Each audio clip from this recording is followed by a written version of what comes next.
მოგესალმებით, ვიწყებთ ფედერალისტი ექიმების მორიგ ეპიზოდს. დღეს გვაქვს ძალიან საინტერესო და ძალიან სენსიტიური თემა და გვაქვს ძალიან საინტერესო სტუმარი, რომელიც მოგვიყვება რა ხდება ამბავთან დაკავშირებით, თემას და სტუმარს ცოტა მოგვიანებით გაგაცნობთ. წინა პოდკასტი მინდა ვახოშევა ჯამო რა იყო წინა პოდკასტში და საკმაოდ დიდი გამოხმაურება მოყვა წინა პოდკასტს და მე უბრალოდ ერთი ის გამიჩნდა რომ ძალიან ბევრი კითხვები დაისვა ამ პოდკასტის შემდეგ და თუ ვინმე სურს და ვიღაცას გაუჩნდა სურვილი რომ ამ თემებზე კიდე რაიმე ჩავწეროთ ან რაიმე ასე ვთქვათ მოთხოვნა არსებობს, რა ვიცი, ჩვენ ღია ვართ დისკუსიისთვის, ნებისმიერი როგორც არასამთავრობო ორგანიზაციის წარმომადგენლებისთვის, თემის წარმომადგენლების მიმართ და ზოგადად პროფესიონალის მიმართ გავაკეთეთ მაგ შემოთავაზება და მოკლედ ჯერჯერობით გამოხმაურება არ ყოფილა, თუმცა კიდე ერთხელ მინდა გავაჟღერო ეს შემოთავაზება, რომ მზათა ვართ რომ ნებისმიერ ამ თემებზე ვისაუბროთ.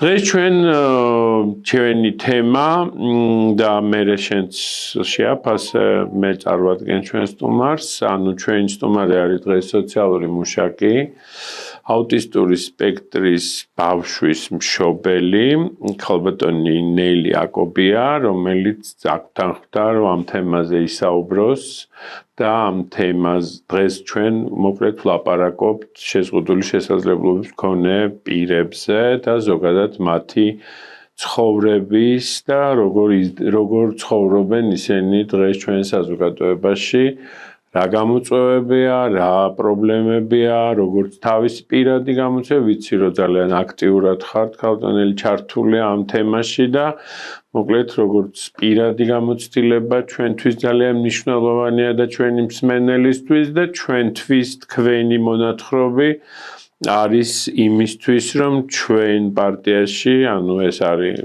ფედერალისტების პოდკასტი, რომ ჩვენ ჩამოვაყალიბოთ ჩვენი ხედვა ამასთან დაკავშირებით, ჩვენ გვაქვს რა თქმა უნდა გარკვეული ჩვენი ასე ვთქვათ შეხედულებები ამ საკითხთან დაკავშირებით, მაგრამ თქვენი ხედვა ძალიან კიდე დაგვეხმარება რომ უფრო მეტად დავხვეწოთ ეს ყველაფერი და რაღაცა ახლა იდეალური არაფერი არ არსებობს, მაგრამ ისეთი შევთავაზოთ ჩვენ ამ მრჩეველს, რომელიც იქნება მორგებული იმ საჭიროებებზე, რომელიც დღეს აქვს შეზღუდული შესაძლებლობების მქონე ადამიანებს. ვახო შენ ძალიან დიდი მადლობა მობრძანებისთვის, მნიშვნელოვან საკითხს განვიხილავთ. საქართველოში დღეს ოფიციალური სტატისტიკით, რომელიც თქვათ რეგისტრირებული არის, მყავს დაახლოებით 125,000 ჩვენი თანამოქალაქე, რომელსაც აქვს მინიჭებული შეზღუდული შესაძლებლობის პირის სტატუსი.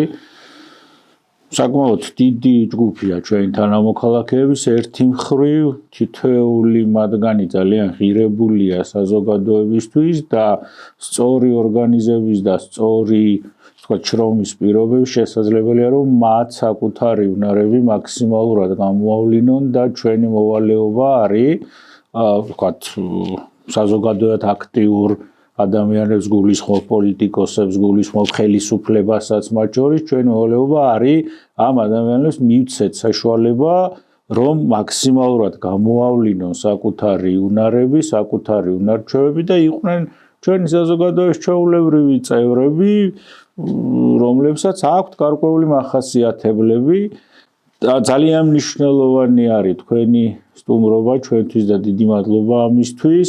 ძალიან მნიშვნელოვანია რომ თქვენ არ ერიდებით ამ თემაზე საუბარს და პირიქით რამდენადაც ვიცი აქტიურად ხართ, ასე ვთქვათ, ცოდნის და დახმარების, ვთქვათ, პრომოციით დაკავებული და ეს რომ დავიწყოთ ზოგადი შეფასებით. სად ვართ დღეს შეზღუდული შესაძლებლობების ადამიანებთან მიმართებაში, სად არის სახელმწიფო, სად არის საზოგადოება და მთავარი რა გამოწვევების წინაშე დგანა და მე უკვე ტექნიკურ და არატექნიკურ დეტალებში შევიდეთ. ანუ რა გამოწვევების წინაშე დგას დღეს შეზღუდული შესაძლებლობის მქონე პირი თავად პირველ რიგში და მისი ოჯახის წევრები, მისი გარემოცვა, მისი, ასე ვთქვათ, სოციუმი, სადაც მას უწევს, ასე ვთქვათ, ცხოვრება და მოღვაწეობა. ძალიან დიდი მადლობა, მინდა მეკითხრათ მოწვევისთვის და ამ თემით დაინტერესებისთვის. ძალიან ვაფასებ იმას, რომ კონკრეტულად პოლიტიკური აქტორები, ნებისმიერი პოლიტიკური აქტორი და ამ შემთხვევაში თქვენი პარტია ინტერესდება ამ თემით და უნდა რომ მეტი გაიგოს და შემდეგ ამას დააფუძნოს თავისი პროგრამა. ეს ძალიან დასაფასებელია ნამდვილად. ძალიან იშვიათად ვხვდებით მსგავს მიდგომას შეზღუდული შესაძლებლობის მქონე პირების და ოჯახის წევრების თემი და ჩვენ ყოველთვის პირიქით იქით ვითხოვთ ხოლმე რომ ანუ მოვალთ, გაგაცნობთ, გეტყვით, დაგელაპარაკებით და თან გვინდა ხოლმე მოვისმინოთ, აი არჩევნების წინ მაგალითად ყოველთვის გვინდა ხოლმე რომ მოვისმინოთ კონკრეტული პროგრამები, რომლებიც აქვს პარტიას, მაგრამ სამწუხაროდ ძალიან იშვიათია ხოლმე ასეთი მიდგომა და ეს ნამდვილად დასაფასებელია. ესე იგი, რაც შეეხება ახლა იმას, სად ვართ დღეს. თქვენ ახსენეთ რაოდენობა, მოდით აქედან დავიწყოთ, ხომ 125,000 დაახლოებით, ну ზოგჯერ მეტია, ზოგჯერ ну გააჩნია ხომ თითოეულ წელს, მაგრამ დაახლოებით ასე რჩება. აი ბოლო, რა ვიცი, 10-15 წლის მანძილზე მაინც დაახლოებით ეს რაოდენობა და ძალიან მნიშვნელოვანია იმის გააზრება, რომ ეს ძალიან პატარა რაოდენობა იმასთან შედარებით, ვიდრე სავარაუდოდ ყავს ჩვენ საქართველოში შეზღუდული შესაძლებლობის მქონე პირი. შესაბამისად, ჩვენ გვაქვს ძალიან დიდი პრობლემა სტატუსის მინიჭების იდენტიფიცირების შეზღუდული შესაძლებლობის და შემდეგ უკვე შესაბამისი ბენეფიტების, ასე ვთქვათ, დაწესების, მიღების, ადამიანის ჩართვის სხვადასხვა მომსახურებებში.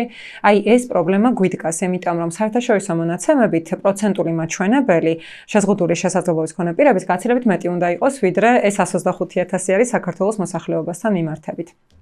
და აქ მივდივართ ყველაზე მთავარ პრობლემასთან, რის გამოც ეს არის სავარაუდოდ, რის გამოც ეს ხდება სავარაუდოდ, ყველაზე მთავარი პრობლემა სტიგმა, იმიტომ რომ ჯერ კიდევ არის საკმაოდ დიდი პრობლემა მშობლების და ოჯახების მხრიდან საკუთარი შვილების მიღების ცეთების როგორებიც არიან და შემდეგ უკვე სერვისებში მათი ჩართვის. ოღონდ ძალიან ესე მინდა არავინ არ მინდა ეს ისე აღიქვას, თითქოს მშობელს ვადანაშაულებ, იმიტომ რომ მე თავად მშობელი ვარ და ძალიან კარგად ვიცი და ვხვდები და ვიცნობ მშობლებს, რომლებიც ვერ გადიან ამ გზას. ანუ უბრალოდ ვერ უმკლავდებიან იმას, რომ თვალი გაუსწორონ პრობლემას და შემდეგ მიიღონ შესაბამისი მხარდაჭერა. ერთი მინდა ჩაგეკითხოთ, სანამ გავაგრძელებთ. ამ 125,000 ადამიანში მოიაზრება ადამიანები, ვისაც მინიჭებული აქვს სტატუსი აქვს. კი. და არის თუ არა აქ რაღაცა ასაკობრივი გრადაცია დაუშვათ ამაში, ანუ რა ასაკებს მოიცავს, არის ცალკე დაუშვათ ბავშვების გამოყოფილი რაღაცა რეესტრი, რომელშიც არის ბავშვები, არის დაუშვათ დასრულები, არის ასაკოვანი ხალხი, ფიზიკური დაუშვათ ნაკლის მქონე, არ ვიცი რამდენად სწორედ ვამბობ. ფიზიკური შეზღუდული შესაძლებლობა. ანუ ფიზიკური შესაძლებლობის შეზღუდვის და მენტალური. ანუ აი როგორ განირჩევა ეს 125,000 და ვინ მართავს ამას? აი თქვენ ამბობთ წლები, რაღაც ცოტა ჩემთვის ეს ცოტა ცუდად მომხვდა, რომ წლები არ იცვლება, ხო? თუმცა ჩვენ ვიცით, რომ ბოლო წლებში, აი ბოლო 5-6 წელია აუტისტური სპექტრის ბავშვების რაოდენობა ძალიან გაიზარდა, ხო? იმიტომ რომ ამას ხშირად ხვდებით, ბევრი მეგობარი გვყავს, ვისაც ეს პრობლემა აქვს დაუშვათ და ასე შემდეგ. რატო, ანუ ვინ მართავს ამას? ჯანდაცვა, სოციალური სამსახური, აი სად ხდება ამ რეესტრის, ასე ვთქვათ, გადამოწმება, შემოწმება, რამდენად ეს აი იცი რატო გეკითხებით ამას, ანუ მოდით აი ამ პრიზმიდან შევხედოთ, რომ მე მყავს შეზღუდული ანუ მე შევამჩნიე, რომ ჩემ ბავშვს აქვს რაღაც პრობლემა. ნუ ფიზიკური უფრო ადვილია შესამჩნევად და გასაგებია, ანუ მენტალური ცოტა უფრო რთულია. რა გზა უნდა გავიარო მე როგორც მშობელმა და რეებს ვეჯახები ამ დროს და რა სირთულეებთან მაქვს საქმე და რამდენად ეს სირთულეები სწორია ჩვენ ქვეყანაში, რამდენად მოგონილია და გადაწყვეტადია და რამდენად ამაში ვართ ჩვენ შეგვიძლია რომ გავუადვილოთ ადამიანებს ეს პრობლემის გადაჭრა, იმიტომ რომ ყველას გვყავს ვიღაცა ახლობელი, ვისაც აქვს ეს პრობლემა და ყველა მე ვიცი რომ ყველას ძალიან რთულად აი თქვენ თქვით სტიგმა, ხო, ერთ-ერთი ყველას ძალიან მნიშვნელოვანი, მაგრამ სტიგმის იქეთ დგას ბიუროკრატია, ხო, რომელიც არის ძალიან მძიმე ჩვენ ქვეყანაში და ვიცი რომ ეს ის არის. მოდით აი ესე რომ წავყვეთ ნელ-ნელა და აი ეს ეტაპობრივად გავიაროთ ეს საკითხები, რომ აი ჩვენ მსმენელს, ვისაც დღეს ეს პრობლემა უდგას, ხო, და ღმერთმა დაიფაროს ხვალ ვიღაცას დაუდგება, რომ იმან იცოდეს, იმიტომ რომ თქვენ ძალიან დიდი გამოცდილება გაქვთ და ამიტომ თქვენი გამოცდილება ძალიან თითეული ადამიანის პირადი გამოცდილება არის ძალიან ღირებული რა, იმიტომ რომ თქვენ შეიძლება იმდენი შეცდომები დაუშვით თქვენ თავის დროზე, რომ სხვები არიდოთ ამ შეცდომებს და პირიქით ასწავლოთ უფრო კარგი და სწორი გზა. ეს იქ პირველ რიგში იმითი რომ დავიწყოთ, რომ ამ 125,000-ში ვინ მოიაზრება და შემდეგ უკვე გადავიდეთ აი იმ თემაზე, როდესაც აი ვამჩნევთ რაღაც სირთულეს და მე რას ვაკეთებთ. ეს 125,000 დაახლოებით ხომ, რაც თქვი რომ დაახლოებით ასე რჩება, მეთქი ცოტა მომატებული, ცოტა დაკლებული შეიძლება იყოს წლების განმავლობაში, დაახლოებით იგივე რჩება და აი ხა მე მივალთ აუტისტურ სპექტრთანაც და რატომ არ იცვლება ეს მაჩვენებელი. ეს მოიცავს სულ ყველა ადამიანს, ვისაც აქვს დღეს შეზღუდული შესაძლებლობის მქონე პირის სტატუსი, ბავშვსაც, დიდსაც, ხანდაზმულსაც, ნებისმიერს და ასევე მოიცავს ნებისმიერი ტიპის შეზღუდვას, იქნება ეს ფიზიკური შეზღუდული შესაძლებლობა, იქნება ეს მაგალითად სმენითი, მხედველობითი, რასაც სენსორულ შეზღუდულ შესაძლებლობებს ვუწოდებ, ფსიქიკური ჯანმრთელობის სირთულეები, იქნება ეს თუ გონებრივი განვითარების თვალსაზრისით არსებული სირთულეები. ანუ სულ ყველა შემოდის აქ. და ძალიან მნიშვნელოვანია ის, რომ აი თქვენ რაც თქვით აუტისტური სპექტრის თაობაზე, ნამდვილად ძალიან გაზრდილია დიაგნოსტირებაც და მიმართვიანობაც აუტისტურ სპექტრთან დაკავშირებით, მაგრამ გასათვალისწინებელი არის ის, რომ შეზღუდული შესაძლებლობის სტატუსი არ ენიჭება აუტისტური სპექტრის საფუძვლით. ანუ ეს არ არის შეზღუდული შესაძლებლობის მინიჭების საფუძველი. და საფუძველი ხშირად აი თქვენ ნახავთ ბავშვებს და ასევე პირებს, რომელთაც აქვს შეზღუდული აქვთ ბოდიში აუტისტური სპექტრი და ამ დროს აქვს შეზღუდული შესაძლებლობის მქონე პირის სტატუსი. ოღონდ ეს მხოლოდ იმ შემთხვევაში ხდება, თუ მათ აქვს სხვა რაიმე მდგომარეობა, რომელიც არის გაწერილი როგორც საფუძველი შეზღუდული შესაძლებლობის მქონე პირის სტატუსის, ან ხშირად გონებრივი განვითარების თვალსაზრისით არსებული სირთულეები, მაგალითად, ან ფსიქიკური ჯანმრთელობის სხვა დადგენილი სირთულეები, რომლებიც შეიძლება იყოს ამ სტატუსის საფუძვლად გაწერილი. რადგან ჩვენ ჯერჯერობით სამედიცინო მოდელით ვოპერირებთ და სამედიცინო მოდელით, ასე ვთქვათ, ხდება ჩვენთან შეზღუდული შესაძლებლობის სტატუსის მინიჭება, მიუხედავად იმისა, რომ ქვეყანაში ჩვენ თემსაც და სპეციალისტებსაც ჰქონდა ბევრი მცდელობა სოციალურ მოდელზე გადასვლის, ჯერ მაინც ძირითადად სამედიცინო მოდელი გამოიყენება, ამის გამო თავისთავად კონკრეტულ მდგომარეობასთან არის დაკავშირებული ეს სტატუსი ან მდგომარეობების ნაკრებთან, დიაგნოზებთან. დიახ, ზუსტად აი ეს შეიძლება დავაზუსტოთ რა იგულისხმება ვთქვათ სოციალურ სისტემაში მინიჭების მოდელში, ჩვენ მსმენელმა გაიგოს რას გულისხმობთ სამედიცინო მოდელში, რა სოციალში და რატომ არის მნიშვნელოვანი სოციალური მოდელის დანერგვა. სოციალური მოდელი სამედიცინო მოდელისგან იმით განსხვავდება, რომ აღარ არის წამყვანი აი ეს კოდი. ან დიაგნოზი, ხოლო, რა თქმა უნდა, შეიძლება რომ დიაგნოზი ასევე იყოს ძალიან მნიშვნელოვანი ინფორმაცია, მაგრამ მხოლოდ დიაგნოზი არ არის ხოლმე წამყვანი. სოციალურ მოდელში ყურადღება ექცევა სხვა ფაქტორებს, როგორიც არის პირველ რიგში საზოგადოებაში ინტეგრაცია. რამდენად ბევრ სირთულეს ან დაბრკოლებას, წინაღობას ხვდება ეს ადამიანი საზოგადოებაში ინტეგრაციის თვალსაზრისით ყოველდღიურ ცხოვრებაში. აი ესენია ხოლმე წამყვანი, როგორც სტატუსის მინიჭების, ასევე უკვე სტატუსის მინიჭების შემდგომ მომსახურებების განსაზღვრის თვალსაზრისით. ეხლა ნახეთ სამედიცინო მოდელიდან სოციალურ მოდელზე გადასვლა რატო ასეთი პრობლემური. ჩვენ როდესაც სამედიცინო მოდელზე ვსაუბრობთ, იქ ნუ გაქვს კოდების ჩამონათვალი, იმის მიხედვით თუ აკმაყოფილებს ანიჭებს სტატუსს, თუ არ აკმაყოფილებს არ ანიჭებს სტატუსს, ნუ დაახლოებით ეს ძალიან რო გავამარტივოთ. მიუხედავად იმისა, რომ სხვათა შორის ის ნამდვილად არის დასაფასებელი, რომ მაგალითად სოციალური მუშაკი, ფსიქოლოგია, ოკუპაციური თერაპევტი შეიძლება იმ კომისიაში შედიოდეს, მაგრამ სამწუხაროდ მაინც კოდების და ასე ვთქვათ დიაგნოზების მიხედვით ხომ გადაწყვეტილების მიღება. მაგრამ ესენიც წამყვანი არის ექიმი კი. მიუხედავად იმისა, რომ აი ეს ხალხი უკვე რაღაცნაირად შევიდა ამ სისტემაში. ეს სამედიცინო მოდელი, არის ახლა ნახეთ ანუ სად არის უფრო აპრობირებული. სამედიცინო მოდელით ოპერირებდა ფაქტიურად ყველა ქვეყანა მანამ სანამ გადავიდო და უფრო სოციალურ მოდელზე და სამედიცინო მოდელი კი, რა თქმა უნდა, კი, პოსტსაბჭოთა სივრცეში სამედიცინო მოდელია როგორც წესი, სოციალური მოდელი პოსტსაბჭოთა სივრცეში არ მახსენდება, შეიძლება ცოტა უფრო მეტი ცვლილებები აქვთ მაგალითად აღმოსავლეთ ევროპაში, რომლებიც ამ პოსტსაბჭოთა სივრცეში იყვნენ, მაგრამ უკვე არიან ევროკავშირის წევრები და აქედან გამომდინარე, იმიტომ რომ რა თქმა უნდა ევროკავშირის წევრ ქვეყნებს სულ სხვა მოთხოვნები აქვს შეზღუდული შესაძლებლობის მქონე პირებისთვის სერვისების გაწევის თვალსაზრისით და მთლიანად სისტემების სულ სხვანაირად არის ხოლმე აწყობილი. აი სოციალურ მოდელს კიდევ რა პრობლემა აქვს, ასე ვთქვათ, სახელმწიფოსთვის რატოა პრობლემური, რომ სოციალური მოდელი საბოლოოდ დანერგოს, რომ აქ არ არის მხოლოდ დიაგნოსტირების კი არა და დიაგნოსტირება აღარც იქნება, განსაზღვრის პრობლემა სტატუსის.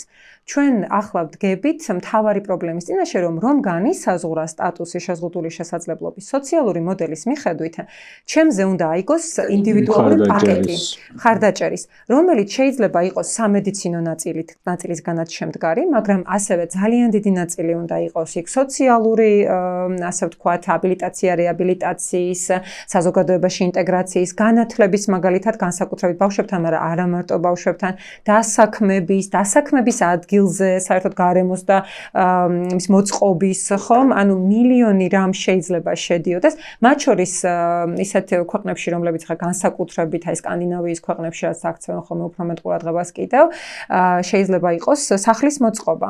ანუ ჩემი საცხოვრებელი სახლის მოწყობა. აი მაგალითად ეს ხომ ვიცით რომ ხა შეზღუდული შესაძლებლობა. სახლები კი ეს მე ნახი მაგ სხვა შეიძლება იყოს, ანუ ისეთი სახლი მე მაგალითად სახკარი არ მქონდეს და იქ ცხოვრობდე, ან მაგალითად რაღაც თავშესაფრის ტიპის იყოს, ან მაგალითად იყოს ნახევრად დამოუკიდებელი ან დამოუკიდებელი ცხოვრების მთელი მოდელები ხო არსებობს ჩვენთან ახლა ძალიან შორს ვართ ამისგან ძირითადად სამწუხაროდ თუმცა არ არის ძალიან ძნელი მაგის გაკეთება არის პატარ-პატარა მცდელობები ჩვენთან დიდი დანახარჯი არ ჭირდება ამ მოდელების სურვილი და მოტივაცია შეჭირდება მაგრამ თავარი ამბავი კიდევ ის არის მაგალითად რომ ის კი არა რომ სხვაგან ჩემს საკუთარ სახლში მაგალითად რა ვიცი ავარია მოხდა სიტყვაზე და რაღაცა პრობლემა შეიქმნა ფიზიკური მობილობის თვალსაზრისით და მიანიჭა ადამიანს სტატუსი ხო მისი სახლი ხომ არ იქნება მოწყობილი შესაბამისად და შეიძლება რომ სახელმწიფო ამ ნაწილში ჩაერთოს ხშირად მუნიციპალიტეტები არიან ხოლმე ჩართული ახლა ევროპის ქვეყნებში მაგალითად ამ ნაწილში მაგრამ ხო აი ეს არის აი ამის თქმა მინდა რომ სოციალური მოდელის დანერგვა მოითხოვს იმ ხალხ ცვლილებებს ამ სერვისების მიწოდების თვალსაზრისით, რომ ეს ძალიან რთული ასაღები გახდა სახელმწიფოსთვის. ჩვენ თემი ძალიან დიდი ხანი ვართ აი ამ დისკუსიებში სახელმწიფოსთან. ბევრი პროექტი გაკეთა ამ მიმართულებით, მათ შორის ევროკავშირის დაფინანსებითაც იყო ეს პროექტები, წინა წლებს გულისხმობ ახლა რა თქმა უნდა. ახლა უკვე ძალიან დაგვიმძიმდა მდგომარეობა. შემცირდა მსგავსი პროექტები. ახლაც ვიცი რომ არის რამდენიმე პროექტი, რომლებსაც სოციალური მოდელის დანერგვა აქვს თავარ მიზნად, მაგრამ მათი მუშაობა დიდწილად არის გაჩერებული, იმიტომ რომ ვერ მიდიან წინ არსებული მდგომარეობის გათვალისწინებით და ვერ ძრავენ ხო, მაგრამ ეს კანონმდებლობასთანაც არის ხო დაკავშირებული. ანუ სამედიცინო მოდელი ძირითადად ეხლა თქვენ რასაც ამბობთ, არის ჩვენ მორგებული დღევანდელ კანონმდებლობას. ხო, ანუ რეალურად ჩვენ უნდა შევცვალოთ კანონში გარკვეული ასე ვთქვათ მიდგომები ამასთან დაკავშირებით, რომ სამედიცინო დიაგნოზი არ იყოს წამყვანი ამ შემთხვევაში და არ განაპირობებდეს შეშმპ პირის ანუ სტატუსის ხო, მხოლოდ სამედიცინო დიაგნოზი არ იყოს. ხო, არა, რა თქმა უნდა შეიძლება იყოს და ეს კომპონენტის რა თქმა უნდა გამორიცხვა არ არის. ამაზე არ ვსაუბრობთ, მაგრამ მოდით მაინც კიდევ ერთხელ აი ბავშვი მყავს პრობლემური. ბავშვი და როდის მე სახელმწიფო რას მთავაზობს, რას შვები, რას ვაკეთებ და აი თქვენი გამოცდილება ძალიან მნიშვნელოვანია, იმიტომ რომ თქვენ რაც თქვით, მერე დაუბრუნდეთ აი ამას, იმიტომ რომ ეს უკვე ძალიან დიდ კავშირშია აი ეს სამეცნიერო მოდელის არსებობა და ბავშვს თუ არა აქვს თუ ბავშვი დაუშვათ ვერ მიანიჭებს ეს სტატუსი მგონია რომ ძალიან ბევრ სირთულეებს აწყდებით. რა ვიცი, მე ესე ჩემი ემპირიული ცოდნით ესეა და ახლა თქვენ თუ ამას გვეტყვით, კარგი იქნება. ესე იგი, ბავშვთან როდესაც ვამჩნევთ რაიმე სახის სირთულეს და კი ნამდვილად თქვენ სწორად ბრძანეთ, რომ როგორც წესი მშობლებს არ უჭირთ იდენტიფიცირება ფიზიკური ჯანმრთელობის სირთულეების, აი უფრო მარტივად არის იდენტიფიცირებული, ექიმებიც უფრო მეტად არიან ხოლმე ინფორმირებულები და შესაბამისად ეს გადამისამართება უფრო მარტივად ხდება ხოლმე.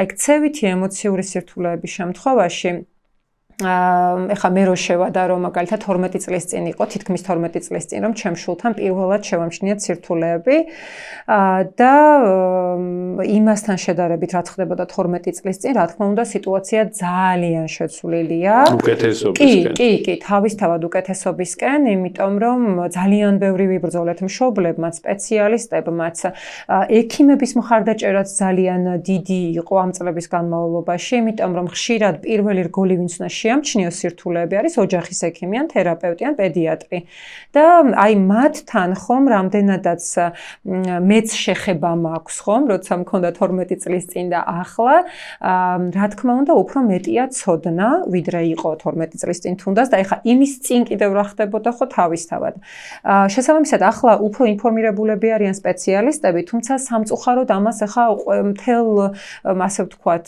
ყველა სპეციალისტზე ვერ ვიტყვით და ვერ ვიტყვით ასევე ზოგადად საზოგადოებაშიც არის ძალიან განსხვავებული დამოკიდებულებები. ექცევითი და ემოციური სირთულეების შემჩნევის დროს, როდესაც აი ესეთი კონკრეტული ფიზიკური ჯანმრთელობის დიაგნოზი არ გიჭირავს ხელში, ხშირად არის ხოლმე, სადაც შემოდის ზუსტად სტიგმა ყველაზე ცუდი გაგებით, იმიტომ რომ მშობელს ხშირად ეუბნებიან, შენ რაღაცა გეჩვენება, ანუ ცოტა რთული განსასაზღვრია ხოლმე ეს სირთულეები და ეუბნებიან რომ შენ რაღაცას ამეტებ. აი ისიც მაგალითად მამა ბავშვის ან ბიძა ან ვიღაცა 4 წლამდე არ ალაპარაკებულა და არ აუშავს ახლა თუ არ ლაპარაკობს. მაგალითად 2 წლისას უკვე პატარა წინადადებებს უნდა აბამდეს, ხო? რაღაც ეს არის სტანდარტი და ნუ მაგალითად თუ ამას არ შეესაბამებან, მშობლებს ასე ამშვიდებენ ხოლმე და არ გინდა ახლა რა გინდა და ასე შემდეგ. ჩემი გამოცდილება ეს ექიმები არიან ამ შემთხვევაში პედიატრები. ეს ახლა მე ყველაზე მეტად საუბრობდი უფრო საზოგადოებაზე და აი ოჯახის წევრებიდანაც ხშირად რა მოდის, მაგრამ კი შეიძლება რომ პედიატრი არის ხოლმე, რომელსაც უნდა შეამჩნიოს ეს სირთულეები.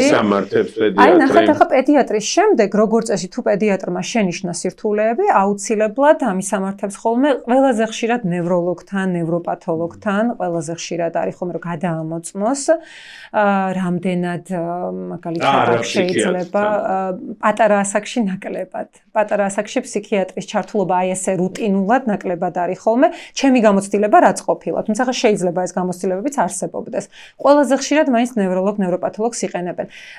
თან ნახეთ როგორი მომენტია, ხო მაგალითად ჩემს შემთხვევაში, ჩემი შვილის შემთხვევაში, ჩვენ ყავდა ნევროლოგი, რომელთანაც ჩვენ დავდიოდით მანამდე და რაღაცა პერიოდულობით, ხომ არის ხო პატარა ასაკიდან რაღაცა პერიოდულობით შეიძლება რომ გარკვეულ ექიმებთან იყოს ბავშვი ნამყოფი და იცნობდეს ეს ექიმი ბავშვს და ავტომატურად მასთან გადაგამისამართა, რადგან მას ენახა ეს, ანუ უცაბედი იყო ეს ცვლილება.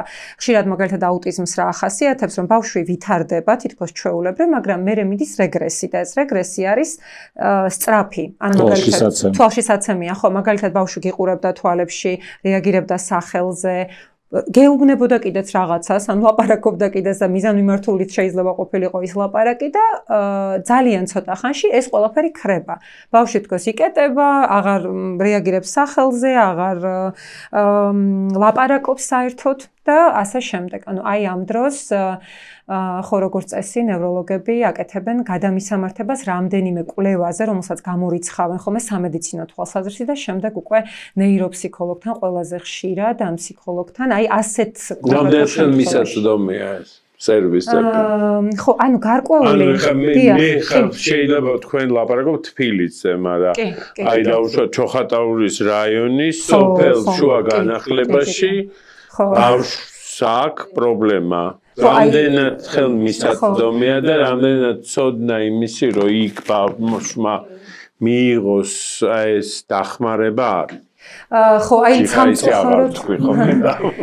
სამწუხაროდ ახლა რასაც ჩვენ ხედავთ რეგიონებში არის ხო კომპეტენციების ძალიან სერიოზული პრობლემები და მშობლები ერთმანეთს უზიარებთ შემდეგ, იმიტომ რომ ჩვენ ხო ახლა რა ვიცი, ინტერნეტითაც და ტელეფონითაც და ისედაც ხვდებით ხოლმე ერთმანეთს, როცა გვაქვს ამის შესაძლებლობა.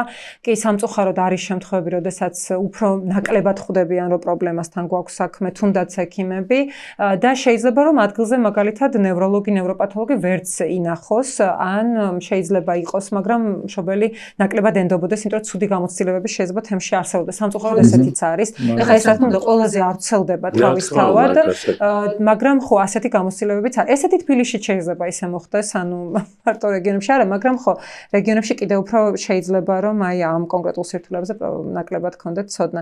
მე რაც ხდება სამწუხაროდ დაინახეთ, როდესაც მივდივართ უკვე ეხლა კონკრეტულად აუტიზმის ან ქცევითი ემოციური სირთულეების შემთხვევაში, ნეიროფსიქოლოგი როცა გვჭირდება, ხო, აი მან კიდევ უფრო დიდი პრობლემას ვაწყდებით, იმიტომ რომ ეს სოფლებში გამორიცხულია ეხლა აბსოლუტურად არ მახსენდება სოფელი, სადაც შეიძლება რომ იყოს ნეიროფსიქოლოგი ან ფსიქოლოგი ცენტრი, სადაც შეიძლება მაგალითად იყოს ან ვინმე ვინც აფასებს. უფრო მეტად უწევთ ან რეგიონულ ცენტრებში ჩამოსვლა, თუ უკვე არის იქ რაიმე სახის მომსახურება და ხშირად ეს არის ცენტრები, რომლებიც აფასებენ ბავშვებს, ან უწევთ ჩამოსვლა უკვე თბილისში. ეს რამდენად არის ოჯახისთვის ფინანსური ტვირთი, აი რაც მოყევით შეცნობიდან, თქვათ ნეიროფსიქოლოგის სერვისის მიღების რამდენად ტვირთია ეს ოჯახისთვის ფინანსურად. აი რაღაც მომსახურებებს ახლა რა თქმა უნდა ოჯახის ექიმის მომსახურებებს, პედიატრის შესაძლებელია ასევე ნევროლოგისაც, შესაძლოა გარკვეულ შემთხვევებში ფარავდეს საყოველთაო ჯანდაცვა და ასევე პერიოდულად ჯანდაცვის სამინისტროში არის პროგრამა შეფასებასთან დაკავშირებით, რომლითაც შეიძლება რომ ოჯახმა ისარგებლოს. რა პერიოდულობით არის და ვის შეიძლება რომ მიმართონ ხო, აი ეხლა აი ამ წელს უნდა გადავამოწმო, იმიტომ რომ არ გადამიმოწმებია ახალი პროგრამა და იქ ვინ არის პროვაიდერი, მაგრამ წლების განმავლობაში თბილისში იყო მარტო ასეთი პროვაიდერი, უნდა ჩაწერილიყავი, წინასწარ იგი უნდა დაგეკავებინა და ჩამოგეყვანა ბავშვი და თუ ხარ სიტყვაზე რომელიღაცა რაიონში, სოფელში, იქ ჩავთვალოთ სერვისი არ არის. იქ ხო, კი. თუმცა უნდა გადავამოწმო, შეიძლება ახლა რაღაცა შეიცვალა, მაგრამ ხო. თქვენ ახლა თქვით ცენტრი და იმათ აი ეს ცენტრი ვის ეკუთვნის? ეს ცენტრები არის ჯანდაცვის სამინისტროს დაქვემდებარებაში. კერძო. ხო, ეს არის ძირითადად არასამთავრობო ორგანიზაციები, ან შეიძლება შპს სტატუსიც ჰქონდეს, გააჩნია ზოგს ისეთი მოწყობა აქვს, ზოგს ასეთი, ხშირად აქამდე უფრო მეტად არასამთავრობო ორგანიზაციები იყვნენ და ესენი არიან ხოლმე ამავდროულად ხშირად ჯანდაცვის სამინისტროს სხვადასხვა სერვისის პროვაიდერები, ანუ პროგრამების განმახორციელებელი. კი, მაგალითად აბილიტაცია, რეაბილიტაცია, შეიძლება მაგალითად მუნიციპალიტეტის აუტიზმის პროგრამა ქონდეს და იმის განმახორციელებელი იყოს და აქედან გამომდინარე არის სისტემური ეს, ხო? ხო, არა, ეს არ არის აუცილებელი რომ მაგალითად შეიძლება იყოს ბათუმში, მაგრამ არ იყოს შოხატაურში.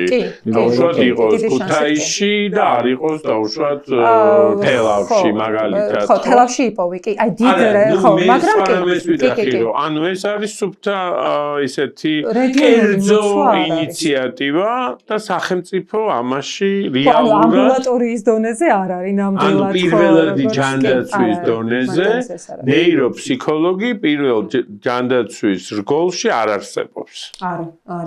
ანუ ხო იქ მისი პოვნა ხო ფაქტიურად შეუძლებელია. ახლა შეიძლება დიდ კლინიკებს უკვე მაგალითად თბილისში ყავთ ფსიქოლოგები და ნეიროფსიქოლოგები, მაგრამ პატარა აქ ნახეთ ახლა როგორ პრობლემასთან მივდივართ ჩვენ, რომ საერთოდ ფსიქოლოგის პოვნა არის ხოლმე რეგიონებში ძალიან დიდი პრობლემა. ანუ მაგალითად მე ვიცი რეგიონებში, სადაც ფსიქოლოგი არ არის. ხო, უბრალოდ ვერ ნახავდა. თან ნახეთ ნეიროფსიქოლოგი კიდევ ცალკე სპეციალიზაცია არის ფსიქოლოგისაც შეუძლია შეაფასოს ამ შემთხვევაში ბავშვის მდგომარეობა. ხო, იმიტომ რომ ხა თქვენ შეიძლება არ გინახიათ ჩვენ წინა ერთ-ერთი პოდკასტი გქონდა ADHD-ის მქონე ადამიანებთან დაკავშირებით და მივხვდით რომ ფაქტიურად ეს სერვისი საქართველოში არ არსებობს. ეს ძალიან ძალიან მძიმე პრობლემა და ნუ როგორც აქ ხა ვატყობთ, აქაც არის მარტო კერძო ინიციატივები და ეს ავად სახსენებელი NGO-ები, ცუდები, ევროკავშირის ფულს რო იღებენ და ცუდ რაღაცებს აკეთებენ. კი, ისევ ეს ორგანიზაციები არიან ხოლმე, როგორც ის ადგილები, სადაც შეგიძლია მიხვიდე და ბავშვი შეაფასებინო, ასევე არის ეს ადგილები, სადაც უკვე სერვისები უნდა მიიღო და როდესაც წამოვიდა აი ეს ჯერ რა თქმა უნდა საუბრები ამ ახალ კანონმდებლობაზე უკვე 2 წლინახევრის თუ რამდენი წლის წინ იყო, პირველი, რასაც ჩვენ თემში ძალიან განვიცდიდით და ძალიან პერსონალურად აღვიქვამთ ამას თემში, არის ის, რომ პირდაპირ ჩვენ გვეხება რაც ხდება ქვეყნის შიგნითაც და ქვეყნის საგარეო პოლიტიკასთან მიმართებითაც, იმიტომ რომ ეს ორგანიზაციები, ვინც არის პატარა ორგანიზაციებიც, რომლებიც არიან ეხლა უკვე რეგიონებშიც, იმიტომ რომ ზუსტად ამ პატარ-პატარა გრანტები და პატარ-პატარა პროექტები დაარსნენ მან თავის დროზე და ამას ძალიან დიდი შრომა დასჭირდა, რომ რეგიონებში გასულიყვნენ, თბილისშიც თავისთავად. ეს ორგანიზაციები ახლა სულ ზღაფავენ. ზუსტად იმის გამო, რაც ხდება მინიმალური სერვისის ერთ ძალიან ცუდ კითხვასაც დავსვამ. და მე რა ვიცი რომ ეს ორგანიზაცია კომპეტენტურია და სწორედ დაუსვამს ჩემ შვილს დიაგნოზს. თქვენ ამბობთ რომ არის ორგანიზაციები რომლებიც კი გასაგებია გრანტს იღებს, მაგრამ აი ვინ უწევს სუპერვიზიას ამას? ვინ არის თუ არა ეს ორგანიზაცია პასუხისმგებელი რომ ჩემი შვილი ბანდო ამ ადამიანებს მე არავის კომპეტენციას ეხლა ამ თუთას აი მე სად მივდივარ, რამდენად სისტემურია ეს ამბავი, რამდენად ეს არის კონტროლირებადი და რა, იმიტომ რომ ჩვენ გვაქვს საქმე ბავშვთან, რომელსაც უნდა დაუსვათ ესეთ ტიპის სტატუსი მივცეთ, ხო, რომელიც შეცვლის მის ცხოვრებას, ხო, ანუ რეალურად და ხა რა ბენეფიტს მიიღებს თუ პირიქით უარესი მოხდება ამ სტატუსის მინიჭებით, ეს სხვა საკითხია, მაგრამ აი რამდენად უნდა ვენდომი ამ ადამიანებს, რამდენად ეს კომპეტენცია არსებობს დღეს ქვეყანაში და რა გვაკლია და რა უნდა ვქნათ იმისთვის, რომ ეს კომპეტენცია იყოს ყველა რაიონულ ცენტრში, პირველად ჯანდაცვაში და ასე შემდეგ. თქვენი გამოცდილებით, აი კონდათ თუ არა თქვენ ცუდი რაიმე გამოცდილება ამასთან დაკავშირებით რომ ხო მე ძალიან ვეცადე რომ მაქსიმალურად ამერიდებინათ ცუდი გამოცდილებები, მაგრამ ცუდი გამოცდილებები არის ძალიან ბევრი დიაგნოსტირების თვალსაზრისით, იმიტომ რომ ძალიან პატარა ასაკში ხდება ხოლმე დიაგნოსტირება, როდესაც მაგალითად ხა კონკრეტულად აუტიზმის შემთხვევაში შეუძლებელია დიაგნოსტირება იდეაში, მაგრამ ძალიან პატარა ბავშვებს უსვამენ დიაგნოზს და იქ შეიძლება იყოს მილიონი რა მაგალითად განვითარების შეფერხება იყოს, სხვა სახის ანუ სხვადასხვა სახის თერაპიებმა შეიძლება იმუშაოს და სულ არ იყოს მაგალითად აუტისტური სპექტრი, იმდენად გავს ეს მდგომარეობები ერთმანეთს, რომ ხო ხშირად ერევათ პატარა ასაკში. ნახეთ როგორი რამ არის და ერთი დაცვის მექანიზმი რა არის, რომ როდესაც მიდის უშუალო დიაგნოზის დასმამდე საქმე, რა თქმა უნდა ნეიროფსიქოლოგს არ აქვს იმის უფლება, რომ დიაგნოზი დასვას, შესაბამისად იმ ცენტრში უნდა არსებობდეს ექიმი ფსიქიატრი, სულ მცირე. ასევე ნევროლოგი, კი და კი ეს უნდა არსებობდეს, კი. თუმცა აი ამ ჯგუფში ხო ყველაზე წამყვანი ხო პატარა ასაკის ბავშვების შემთხვევაში მაინც არის ნეიროფსიქოლოგის შეფასება, იმიტომ რომ ის აკეთებს ეს 2 დღე დაახლოებით ხდება ხოლმე დაკვირვება ბავშვზე, ანუ ის ბუნებრივ როგორ ანუ თამაშის და ასე შემდეგ გარემოში და ის წერს თავის დასკვნას. მაგრამ ოფიციალურად ის დიაგნოზს ვერ დასვამს, იმიტომ რომ საქართველოს რეალობაში ამის გაკეთების უფლება არ აქვს. ამიტომ გამოდის რომ მაინც ფსიქიატრამდე მივდივართ, ანუ რაღაცა სახით ეს ფსიქიატრი არის ჩართული, ნევროლოგი წყავთ ხოლმე ჩართული ამ ცენტრებს და ეს ექიმები არიან, რომლებიც საბოლოოდ იღებენ მაინც თავის თავზე იმ ასე ვთქვათ პასუხისმგებლობას, რომ დასვან დიაგნოზი. ეს ექიმები არიან ხშირად ამ ცენტრში, ხშირად როგორ ანუ თუ ისმევა დიაგნოზი, უნდა იყოს ცენტრში და ესე იგი ამ შემთხვევაში ერთი პრობლემა ახლა რაც ნამდვილად არის ის, რომ ეს რაიონულ და პატარა გემების სოფლების და დასახლებების დონეზე ფაქტიურად ასეთ სერვისს ნამდვილად ვერ ნახავ, ეს დანამდვილებით ასეა. იმისთვის რომ მეტად ხელმისაწვდომი გახდა ეს ადგილობრივ დონეზე, უნდა არ ვიცი სისტემური მიდგომა ესაჭიროება ამ პრობლემას, იმიტომ რომ ვერც ნეიროფსიქოლოგს, ვერც ფსიქოლოგს ოკუპაციური თერაპევტიც ხდება ხოლმე საჭირო დიაგნოსტირების დროსაც, საერთოდ მულტიგუნდი უნდა არსებობდეს, რომელიც ამ დიაგნოზს სვამს და რა თქმა უნდა ფსიქიატრიც, ნევროლოგიც და ექიმებიც, რომლებიც არიან ჩართულები, ამათ ესე მარტივად ვერ გააჩენ ადგილობრივ დონეზე, თუ არ გაქვს მიზანმიმართული განათლების სისტემა, დასაქმების შესაძლებლობები უკან რომ დაბრუნდეს ადამიანი, შესაბამისად შესაბამისი მომზადება, იმიტომ რომ ეხა მაგალითად ფსიქოლოგების შემთხვევაში ტრენინგებსაც გადიან მერე დამატები და კიდევ ცალკე მომზადების სისტემებიც აქვთ, რომ სპეციალიზდნენ, მაგალითად ოკუპაციური თერაპევტი უზარმაზარ პრობლემას წარმოადგენს. ეს ადგილობრივ და რეგიონულ დონეზე და რაიონულ დონეზე კი არა. აი არ ვიცი, დიდ ქალაქებში გვაქვს ჩვენ ოკუპაციური თერაპევტების პრობლემა. აი ხა დღეს მაგალითად თბილისში გვაქვს ოკუპაციური თერაპევტების პრობლემა, თუ გინდა მიყვანა მოთხოვნა არის და სპეციალისტები არ ძალიან არსებობენ. ცოტანი არიან. ეს განათლების ძალიან დიდი პრობლემა არის და ეს სპეციალობა ძალიან ახალია და შესაბამისად მისი არ ხდება, ასე ვთქვათ. ასე რომ თავროთ ვთქვათ ეს ჯაჭვი ოჯახისთვის აღმოჩნდა პედიატრთან, პედიატრ შეეპარა ეჭვი, აღმოჩნდა ნევროლოგთან, საუკეთესო შემთხვევაში ნეიროფსიქოლოგთან, ფსიქიატრთან და მივედით ასე ვთქვათ დიაგნოზამდე და სტატუსამდე. შემდეგ რა ხდება? შემდეგ ანუ ეს დიაგნოზი თავისთავად არ ნიშნავს სტატუსს. ანუ სტატუსს კიდევ ცალკე ამბებია საჭიროება და აი როგორც გითხარით მაგალითად აუტისტური სპექტრის დიაგნოზით საერთოდ ვერ მიიღებს სტატუსს, თუ არ არის სხვა რაიმე მდგომარეობა. და ხშირად მაგალითად რასაც ხვდებით, ხა ჩემშულს არ აქვს შეზღუდული შესაძლებლობის მქონე ბავშვის სტატუსი და მე რადგან სისტემას ვიცნობ როგორ მუშაობს, მე თვითონ აღარ მიმართავს, იმიტომ რომ ძალიან ბევრი ბრძოლა დამჭირდებოდა და სიმართლე გითხრათ ემოციური რესურსი აღარ მქონდა ამისი.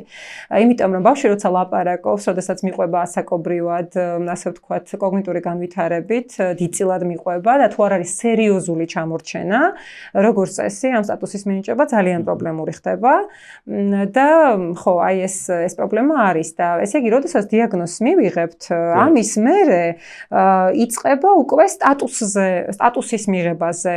რას აძლევს სტატუსი მშობელს? სტატუსი აძლევს, ნახეთ, პენსიას. 450 ლარია მაქსიმუმი, კი. ბავშვების შემთხვევაში და ხომერე დიდებთან უკვე არის კატეგორიების მიხედვით და შეიძლება უფრო დაბალიც იყოს 195 ლარიდან იწყება, რამდენადაც ხომ მახსოვს. და ხო მაქსიმუმი არის 450 ლარი. ეს თანხა თავად ასევე შეიძლება რომ მაგალითად კონკრეტულ პროგრამებში შეზღუდული შესაძლებლობის სტატუსი გესაჭიროებოდეს და მუნიციპალიტეტსაც შეიძლება ქონდეს პროგრამები, რომლებსაც შეზღუდული შესაძლებლობის სტატუსი სჭირდება. აი ესეთი რაღაცები შეიძლება რომ დაკარგო თუ არა გაქვს შეზღუდული შესაძლებლობის მქონე პირის სტატუსი. თუ არ გაქვს, უნდა იხადო ამას ფული. ხო, თუ არ გაქვს ის პროგრამები არ გერგება და კი ბატონო, კი, მაშინ უნდა იხადო ფული. ხო, მაგრამ ამ პროგრამას შეუძლია მიღება თუ არა გაქვს სტატუსი, თუ შეზღუდული. არა, მე ვამბობ ფასიანი თვალსაზრისით. კი, როგორ არის? ფასიანი სერვისების მიღება როგორც წესი ყველგან არის შესაძლებელი. ანუ სტატუსს მაგას არ აქვს მნიშვნელობა. როგორც წესი არ აქვს, არა, რომ ახლა ამ სპეციალიზებული სერვისი თუ არ არის ისეთი, როგორც წესი არ აქვს.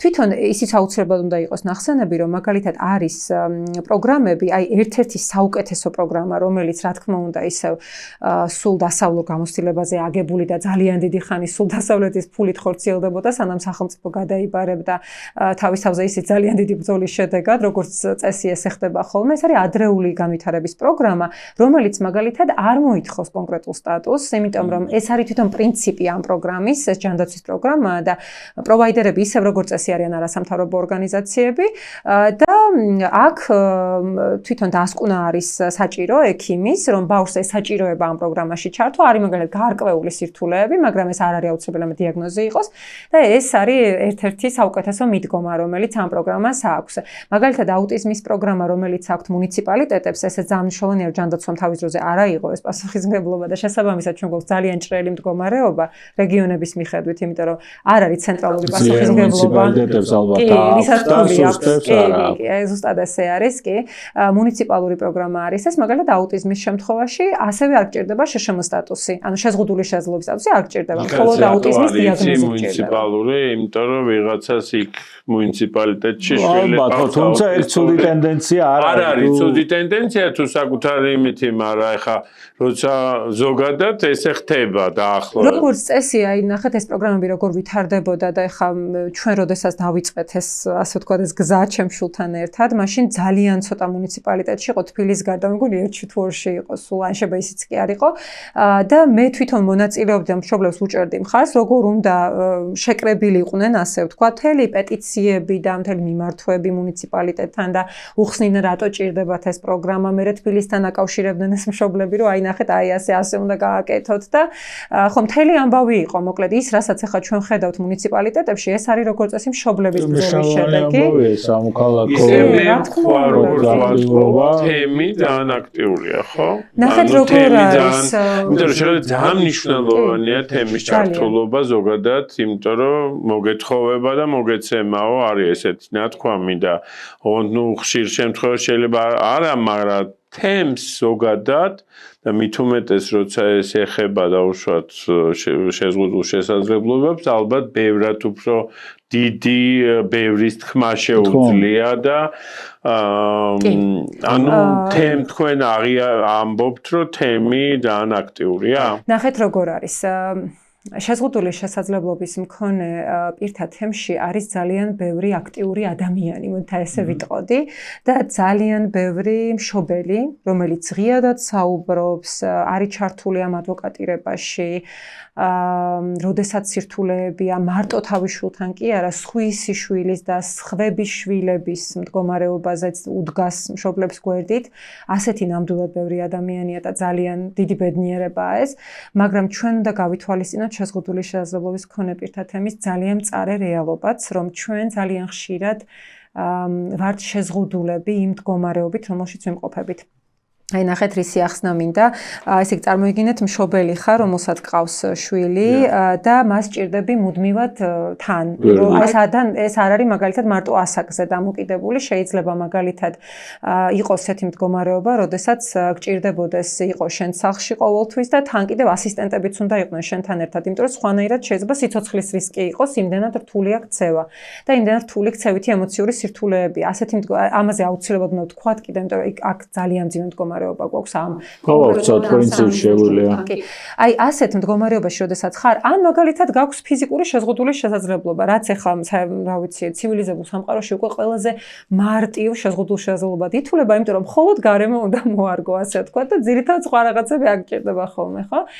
ჩვენთან ეს უზარმაზარ პრობლემას წარმოადგენს, იმიტომ რომ ელემენტარულად რომ მიხვიდე რომელიმე სახელმწიფო უწყებამდე, სადაც უნდა მიხვიდე ფიზიკურად, ვერ მიდიხარ. უბრალოდ ვერ მიდიხარ, იმიტომ რომ გარემო არის მოურგებელი და მაგალითად ჭირდება 9 ტრანსპორტი გამოიცვალო და ძლივს რაღაცნაირად მიხვიდე.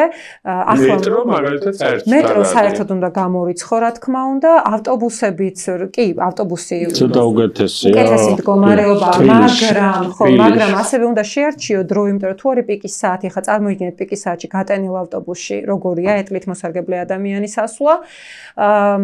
აი, ერთ-ერთი მაგალითი ჩვენი ძალიან აქტიური თემის წევრი არის თავად ახალგაზრდა ბიჭი, რომელიც ეტლით გადაადგილდება და დედამისი მოდიოდნენ სასამართლოზე, რომ ერთ-ერთი შეზღუდული შესაძლებლობის მქონე პირისთვის მხარი დაეჭირათ აი ამ, რომელიც დეპრესიების მსხვერპლი არა ფაქტიურად და აი ამ პროცესში მათ დახარჯეს დაახლოებით 4 საათი. რომ მოსულიყვნენ, ხო იცი თბილისის საქალაქო სასამართლო სადაც არის, იქ მოხვედრა არის აბსოლუტური ჯოჯოხეთი ფიზიკური შეზღუდული შესაძლებლობის მქონე პირებისთვის, იმიტომ რომ სრულიად მაკრო გარემო საერთოდ არ არის საქართველოში ადაპტირებული და მოთხოვნები რაც არის დაუშვათ იგივე სამედიცინო დაწესებულებებში რეგლამენტთან დაკავშირებით, ფიზიკურად შეუძლებელია მისი შესრულება იმ მდებარეობიდან, ეხლა მაგალითად ერთ-ერთ ჩვენ მე პირადად კლინიკაში უნდა გამეკეთებინა პანდუსი, უნდა ეს პანდუსი უნდა დაწყებულიყო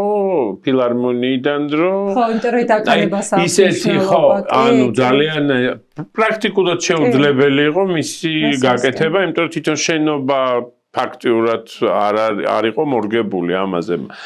მე აქ ვსაუბრობ კიდე ერთ რაღაცაზე, რომ გარდა იმისა, რომ მაგალითად მეტრო ხო, აი წარმოუდგენ არ არსებობს მეტრო, არც ერთი სადგური. ერთადერთია სულ ახალი, რომელიც არის მეტრო უნივერსიტეტი, მაგრამ ჩახვალ მეტრო უნივერსიტეტში და ამოხვალ მეტრო უნივერსიტეტიდან, ანუ ვერსად ვერ წახვალ, მაგას ვიძახი.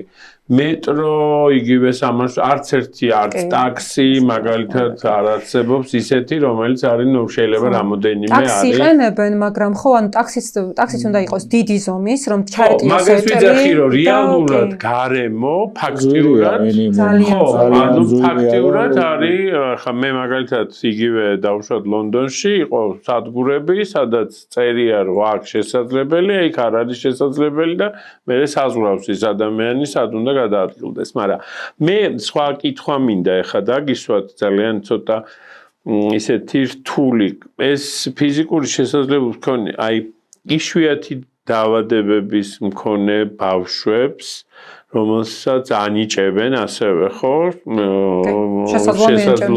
შესაძლოა, იმიტომ რომ დიაგნოზი ის არის, რა ქვია, ну სამეცნიერო რთული დიაგნოზია. ანუ ისინიც დაუშვათ სარგებლობენ ამ პენსიით და დაუშვათ პროგრამებში არიან ჩართული და აი რამდენად ეს რთულია. ძალიან კარგი კითხვა არის მიშვიათ დაავადებებზე. როგორც წესი, თუ ჩამონათვალში არის შეზღუდული შესაძლებლობის სტატუსის მინიჭების საფუძვლად ის კონკრეტული დიაგნოზი, მათ ენიჭებათ სტატუსი, თუ არ არის ვერ მიენიჭებათ. და ხო, თუ აქვთ მინიჭებული სტატუსი, მაშინ რა თქმა უნდა ისარგებლებენ ყველა იმ მომსახურებით, რომელიც არის ამ სტატუს მინიჭებული ბავშვებისთვის. ძირითადად მან პრობლემა ოღონდ ნახეთ რაშია, რომ როგორც წესი, მან ძალიან სპეციფიური სამედიცინო სერვისები ესაჭიროებათ ხოლმე, რომლებიც არ არის გათვალისწინებული საყოველთაო დაზღვევით და საერთოდ შეიძლება საქართველოშიც არ იყოს. ახლა მაგალითად ეს ერთ-ერთი თემი, რომელიც ძალიან აქტიური არის დიუშენის კუნთოვანი დისტროფიის მქონე ბავშვები ახლა ითხოვენ წამალს, მედიკამენტს და ხო, ნუ ამ ნაწილში მათ უარს ეუბნებიან. იგივე ვხედავდით ჩვენ იმავე სიტუაცია ვნახეთ ფაქტიურად აქონდროპლაზიის შემთხვევაში, როდესაც ხო ბავშვები და მშობლები ითხოვდნენ წამალს, რამდენი ხანი დასჭირდათ და როგორი მოკლედ ხო ძალიან ძიმე არ იყო ეს ნამდვილად თემისთვის მარტივი პროცესი. ეს იმ ადამიანებმა შეურაცხყოფის, მოტყუების, გაშავების, არ ვიცი, უბედურების ჩათვლით, მაგრამ ძალიან მნიშვნელოვანია, რომ მათმა ორგანიზებულმა, გონიურულმა და თანმიმდევრულმა აქტივობამ შედეგი მოიტანა და იმ ბიუროკრატებსაც, ვისაც თქვათ, დიდი სურვილი არ ჰქონდათ ამ ყველებს, ისინი იძულებული გახდნენ, რომ დაჰყოლოდნენ მათ ნებას და დღეს ამ ბავშვებს ფანტასტიკური შედეგები აქვთ, აი წარმოუდგენელი, რომელის მოლოდინიც მათ თავადაც არ ჰქონდათ თავის დროზე, ამიტომ ეს ძალიან მნიშვნელოვანი კომპონენტია.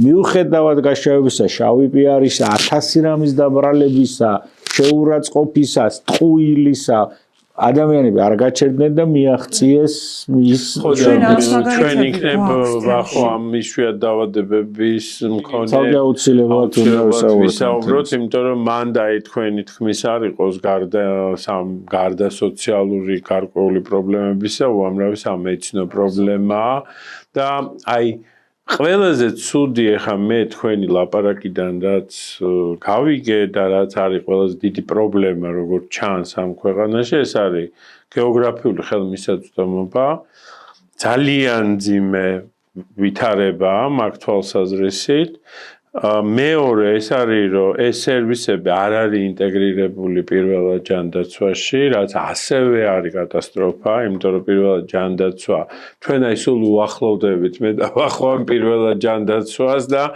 იმდენი ხარვეზი დავინახეთ ამ პირველად ჯანდაცვაში და იმდენი და არის დაპიარებული რომ თურმე ეს არის პრიორიტეტი და ამ დროს აღმოჩნდა რომ ფაქტიურად ცარიელია ეს პირველადი ჯანდაცვა და მხოლოდ სოფლის ექიმის სტატუსით არის განსაზღვრული, რომელსაც ძალიან დიდ პატივს ვცემ, მაგრამ სამწუხაროდ იმას არ ცოდნა, არც შესაბამისი, ანუ არავინ არ ზრუნავს იმისთვის, რომ ამ ადამიანს ელემენტარული ცოდნა, შესაძლებლობა გადაადგილების ყველაფერს რო თავი დავანებოთ, იმიტომ რომ რამოდენიმე სოფელი აბარია და შეიძლება უბრალოდ ფიზიკურად ვერ გადაადგილდებოდეს, ხო? და მთავარი კიდე რაც დავინახე, ეს არის არაკომპეტენტურობა ამ საკითხთან დაკავშირებით და შეიძლება ჩამოვთვალოთ რამოდენიმე სპეციალისტი, იმიტომ რომ ხა მეც მქონია შეხება ესეთ ტიპის დაუშვათ დარღვევებთან მისთანაც შეიძლება მოხდეს გადამისამართება დაუშვათ. კი, ძალიან ფრთხილად უნდა ხო, ანუ ძალიან ფრთხილად უნდა ვიყოთ, იმიტომ რომ ხა როცა შენ ბავშვი, აი იდა პლუს ამას დამკვიდრებული ხო, ანუ მე სად მივდივარ, რომ ცოდნა მშობელს, მომავალ მშობელს, რასაც უნდა აკეთებდეს პირველადი ჯანდაცვა, მაგალითად, ფეხმძიმობის პერიოდში, დაუშვათ იგივე, პირველად ჯანდაცვის რაც არის მთავარი მიზანი, ანუ ეს არის პროფილაქტიკა, ხო, რაღაცეების, როგორ უნდა ამზადებდეს დედას, ახალი, რას უნდა აქცევდეს დედაყურა, ანუ ცოდნა არის 0 დღეს.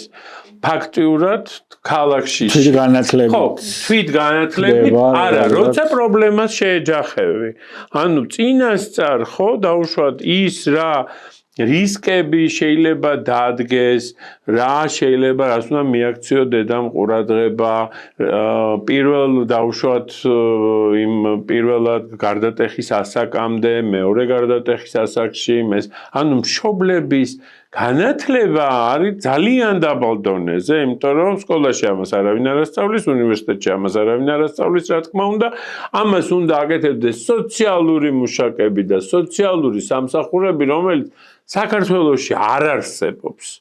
მე თქვენ პროფესიას ძალიან დიდ პატივს ვცემ, იმიტომ რომ ვთვლი, რომ სოციალური მუშაკი არის დღეს ერთ-ერთი ყველაზე მნიშვნელოვანი პროფესია ქვეყანაში და ეს ინსტიტუცია თუ არ განვითარდა ამ ქვეყანაში და რეალურად არ მოხდა ამ კადრების იგივე ოკუპაციური თერაპევტი ხო დაუშვათ რომელიც ან რეაბილიტოლოგი ან აბილიტოლოგი ან ასე შემდეგ ხო საიდან უნდა მოვიდეს ეს კადრი თუ ჩვენ არ დავაინტერესეთ ხო ანუ მე დარწმუნებული ვარ რომ თქვენ უამრავი პრობლემები შეგექმნათ ესეთი ტიპის სპეციალისტების მონახვაში და მე დარწმუნებული ვარ რომ უამრავ ადამიანს ექმნება არა აქვს მნიშვნელობა შეიძლება მე ჩემს შვილს სულ არ კონდეს დაუშვათ რაღაცა სპექტრი, მაგრამ ბაღში, საბავშვო ბაღში უნდა არსებობდეს პედაგოგები, რომელსაც უნდა ქონდეთ ეს კოგნიტიური უნარები, რომ ბავშვებს შეამჩნიონ გარკვეული ცვლილებები, ხო?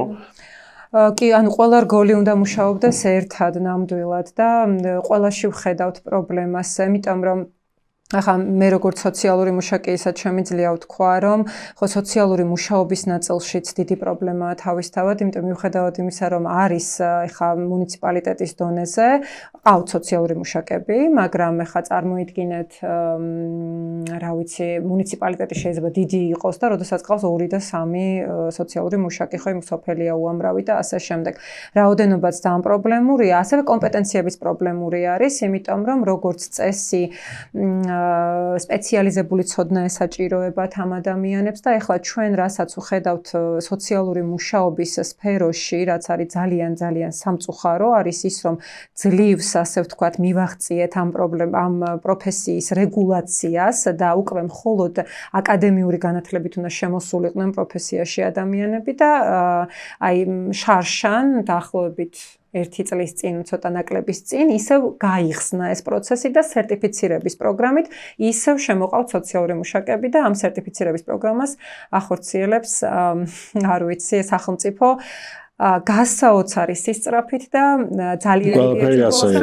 ძალიან არახარისხიანად, რა თქმა უნდა, ეხლა ადამიანებმა, რომლებიც პატივს სცემთ ჩვენს პროფესიას, უარი ვთქვით საერთოდ ამ პროცესში მონაწილეობაზე, იმიტომ რომ არ ვიცი, ხო, ანუ ეს ძალიან ცუდ მიზნებს ემსახურება ჩვენი აზრით და ეს არაფერს კარგს არ უქადის ამ სფეროს შესაბამისად, ანუ თუ ესეთი ადამიანი მე მოხვდება ოჯახთან, მას რა თქმა უნდა არანაირი ცოდნა და კომპეტენცია არ ექნება, არც სენსიტიურობა არ ექნება, ანუ ეხლა სოციალური მუშაობა ძალიან რთული პროფესიაა და აი მის თქმა არ მინდა რომ სოციალური მუშაკი ყველაფერში კომპეტენტური იქნება, ვერ იქნები უბრალოდ, მაგრამ სულ მცირე სენსიტიურობა უნდა ქონდეს და უნდა ხვდებოდე, როდის ჩართო სხვები, როდის მიმართო პროფესიულ ზედამხედველს, როდის მოიძიო მეტი ინფორმაცია და როდის ატეხო განგაში მაგალითად, ხო, როდესაც ჩვენ ვერ უმკლავდები. აი სულ მცირე ეგ უნდა იცოდე და აი ეს არის ხოლმე ხო ძალიან დიდი პრობლემა. და სხვა რგოლებშიც ასევე ძალიან დიდ სირთულეებს ხვდებით. ეხლა თქვენ ბაღი ახსენეთ და აი მე როგორ მიდის ბავშვის ცხოვრება, ხო, იმიტომ რომ ძალიან ხშირად გება ზუსტად ბაღის ამბავი. დავიდეთ ბაღი სკოლაში რა ხდება და რამდენად ესე იგი ისევ მინდა ვთქვა, რომ ძალიან ბევრი რამ არის სიკეთისკენ, ასე ვთქვათ, პროგრესისკენ წასული, ისევ აი ჩემს გამოცდილებაზე მარტო რო ვთქვა 12 წლის რაც ხდებოდა იმასთან შედარებით, რა შედარებაა, ეხლა დღეს რაც ხდება, მაგრამ აი ისევ მინდა ხაზი გავუსვა, რომ ეს არის მშობლების დაუღალავი ბრძოლის და ძალიან ხშირად ფიზიკური და ფსიქიკური ჯანმრთელობის ხარჯზე მიღწეული წარმატებები. მაგალითად, პირველი ასისტენტი სკოლაში ყავდა მარი კორკოტაძის შვილს, სახელმწიფოს მიერ დანიშნული, შეიძლება იცნობთ მარი კორკოტაძეს, არის მშობელი აუტისტური სპექტრის მქონე ბავშვის და ესე იგი, არ ვიცი, ამ ერთი კონკრეტული მშობლის ფიზიკურ და ფსიქიკურ ჯანმრთელობაზე გადაიარა იმან, რომ დღეს ახლა ჩვენ შეგვიძლია, რომ სკოლაში უპრობლემოდ ყავდეს პერსონალური ასისტენტი ბავშვისთვის. აი, რამდენად უპრობლემოდ. ანუ ეხლა რა თქმა უნდა, ხო უპრობლემოდ რა ვთქვი. არა, უპრობლემოდ ისე თქვით, რომ უფლება გაქვს, მაგრამ რამდენად ეს უპრობლემო არ არის. რა თქმა უნდა, უპრობლემო არ არის, იმიტომ რომ ეხლა რაში მდგომარეობს მთელი ამბავი. სკოლამ წინასწარ უნდა იცოდეს რაღაცა პერიოდით ადრე, რომ ბავშვი შედის სკოლაში და მას ესაჭიროება პერსონალური ასისტენტი, ამის დასკვნას აკეთებს როგორც წესი ის, ასე ვთქვათ, მულტიგუნდი, რომელიც მუშაობს სპეციალური საგანმანათლებლო საჭიროების მქონე ბავშვის სტატუსის მინიჭებაზე, ეს აბსოლუტურად საგანმანათლებლო სტატუსია. ეს არ არის შეზღუდულ შესაძლებლობასთან მაინც-ამაინც დაკავშირებული და ხელა ბიუროკრატია, კატასტროფა. კი. და ეს არის განათლების სამინისტროს ქვეშ უკვე. ეს ყველაფერი უკვე განათლების სამინისტროს ქვეშ. ხო, ეს მთელი ამბავია, ხო. ეხლა ჩემ შვილთან მაგალითად გავიარეთ ეს პროცესი. ჩემი შვილი მოხდა პირველ კოჰორტაში, როდესაც სკოლაში შესვლამდე ფასდებოდნენ ბავშვები. მანამდე ეს არ ხდებოდა. ანუ ჩემი შვილი შედიოდა 2019 წელს სკოლაში და 2019 წლიდან ჩვენ უკვე გვაქვს მომავალი პირველკლასელების შეფასება, რომ სკოლა მიცოდეს თუ მაგალითად ბავშვს ესაჭიროება პერსონალური ასისტენტი და ეს დრო იმისთვის გამოიყენოს, რომ ეს ასისტენტი მას დაახვედროს. ოღონდ ამის მიუხედავად პერსონალური ასისტენტი ჩემს შვილს არ დახვედრია იმ საჯარო სკოლაში, სადაც იყო დარეგისტრირებული. მე იქ აღარ ვიარეთ, ჩვენ და გადავედით კერძოში, რაც ეხლა ჩემი ოჯახისთვის მაგალითად ძალიან დიდი ფინანსური დატვირთვა და დარტყმა იყო, მაგრამ ხო, სხვა გზა არ იყო და ეგრე უნდა გაგვეკეთებინა. მაგრამ მე აბსოლუტურად იმას ვიაზრებ, რომ მე სრულიად პრივილეგირებული ვარ, რომ შევძელი ეს გამეკეთებინა, ამას ძალიან ბევრი მშობელი ვერ აკეთებს. ანუ ესე იგი, ეს პროცესი უნდა გაიარო, უნდა შეფასდეს ბავშვი, იქ უნდა ჩაიწეროს დასკვნაში. ესენი არიან ისევ როგორც წესი ფსიქოლოგები არიან ხოლმე, შეიძლება ოკუპაციური თერაპევტიც იყოს და განათლების სპეციალისტები არიან ესენი უკვე. აი, რას ნიშნავს განათლების სპეციალისტი? პედაგოგები? ხო, განათლების ექსპერტები არის, აი სხვადასხვა სპეციალობა შეიძლება იყოს, მაგალითად განათლების სპეციალისტი, ადრეული განათლების სპეციალისტი არსებობს, კიდევ არსებობს სპეციალური განათლების, ანუ ესეც ეს არის სპეციალური მასწავლებელი.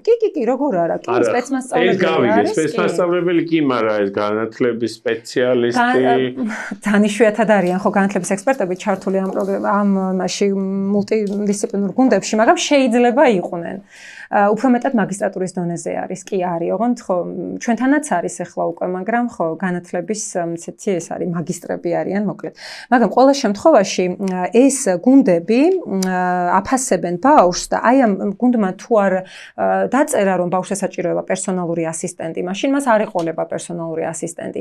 ორ რაღაცას აფასებს ეს გუნდი, ერთი ეს პერსონალური ასისტენტის თემა არის, მაგრამ ასევე ბავშვს საერთოდ თუ ჭირდება ეს სტატუსი, ეს არის აუცილებელია განსასაზღვრად. ხომ, ეს სტატუსი თუ ჭირდება, მხოლოდ შემდეგ დგება იმის საკითხი, რომ ეს ასისტენტი ესაჭიროება. სტატუსი თუ ჭირდება, ამის შემდეგ უკვე უნდა დახვდეს სპეცმასწავლებელი სკოლაში. უნდა დახვდეს პერსონალური ასისტენტი თუ ეს ესაჭიროება და უნდა კონდეს მას სპეციალური საგანმანათლებლო გეგმა. რომელსაც უნდა მიყვეს შესაბამისი საგნები, ანუ საგნების მასწავლებლები. აი, აქ ძალიან დიდი სიტუაციების წინაშე დგავართ ხოლმე, ხო. იმიტომ რომ ჩვენ ხვდებით უამრავ პრაქტიკას. ესე იგი, არიან სკოლები, რომლებიც ძალიან გულისხმიერად უდგებიან ამ საკითხს და ძალიან ყოჩაღა და მობილიზებულად ახვედრებენ პერსონალურ ასისტენტსაც, ან მაგალითად მერე გამოვლინდა, ხო? თავიდან არ იყოს ერთად მერე გამოვლინდა. მერეც მაქსიმალურად დროში, ასე ვთქვათ, ბავშვის დაუზიანებლად ახერხებენ როგორღაც ამ ადამიანების მაგალითად სპეცმასწავლებელი არ ყავდა, იმიტომ რომ არ ყავდა სპეციალური საგანმანათლებლო საჭიროების მქონე მოსწავლე.